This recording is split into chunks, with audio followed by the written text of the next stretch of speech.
Picture a humid shoreline in the tropics, the kind where the air is thick with salt and memory. Long before Spanish galleons cut across the Pacific, before crosses were planted and flags were raised, the islands we now call the Philippines were already glittering, not metaphorically. Literally, gold was everywhere, in rivers, in mountains, in ornaments worn casually by chiefs and commoners alike. Gold so familiar that it wasn't hoarded in vaults or hidden underground. It was lived with, traded with, shaped into jewelry, weapons, ritual objects, and symbols of power. When the first Europeans arrived, they didn't stumble into a poor or primitive land. They encountered societies that were organized, wealthy, and deeply connected to regional trade networks stretching from China to Arabia. Early Spanish chroniclers themselves wrote about natives adorned in gold, about houses decorated with golden objects, about rivers where gold dust could be panned almost effortlessly. This wasn't myth. It was recorded history, later minimized, ignored, or quietly pushed aside.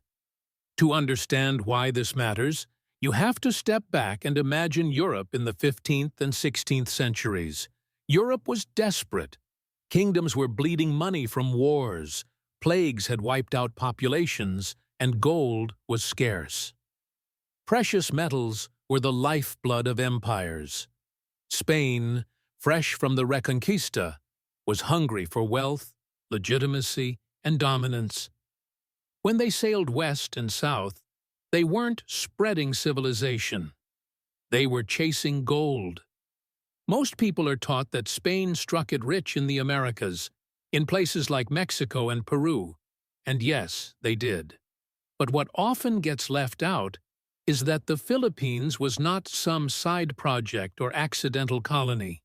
It was strategically vital and shockingly rich, not just in spices or labor, but in gold. Indigenous Filipinos had been mining and working gold for centuries before Spain arrived. Archaeological finds prove this beyond doubt. Golden death masks, belts, earrings, daggers, and coins have been unearthed across Luzon, Mindanao, and the Visayas. The famous Surigao treasure alone contained kilos of intricate gold artifacts, crafted with techniques so advanced they stunned modern experts. These were not crude trinkets. They reflected metallurgical knowledge passed down through generations. Spanish accounts describe local rulers whose teeth were inlaid with gold, whose clothing shimmered in sunlight, whose burial practices involved vast amounts of precious metal. One chronicler wrote that gold was so abundant that the natives valued iron more.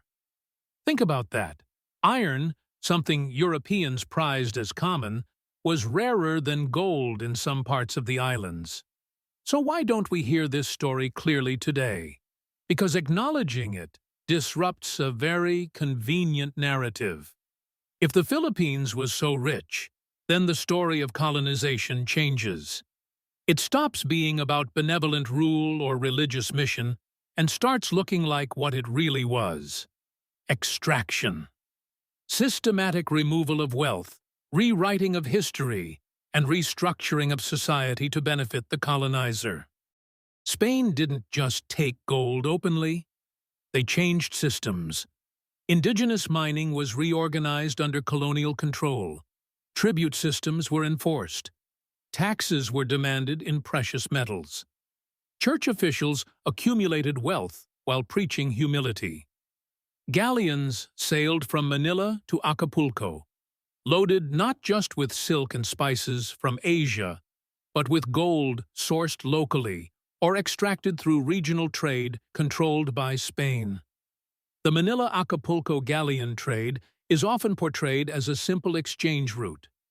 In reality, it was a massive economic artery that fueled the Spanish Empire for over 250 years.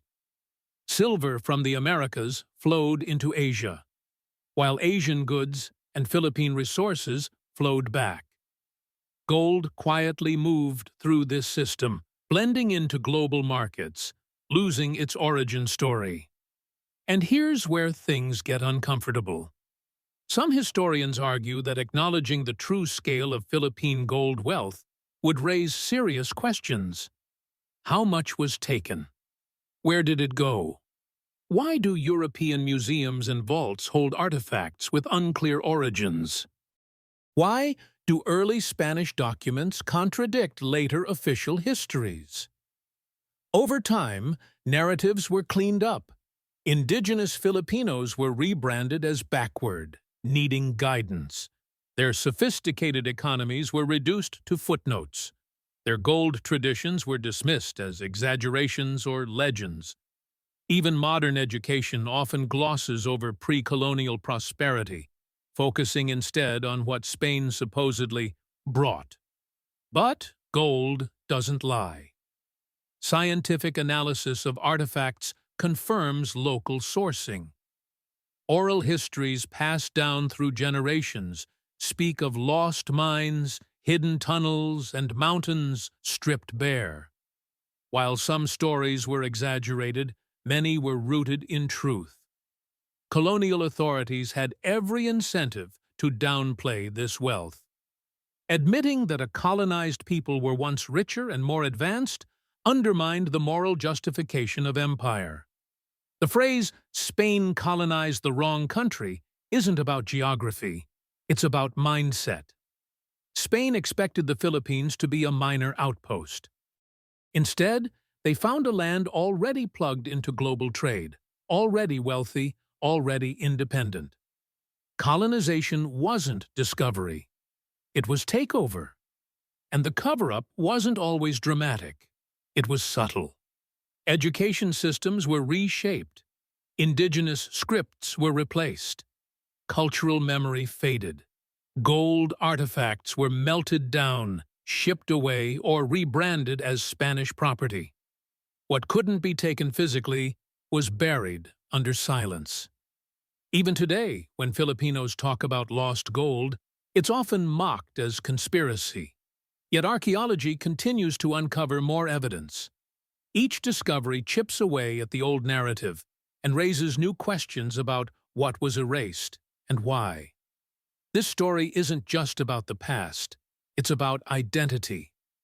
Knowing that the Philippines was not poor, not backward, not dependent, before colonization changes how people see themselves today.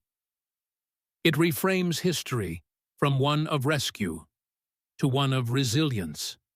Spain didn't bring wealth to the Philippines. They found it there.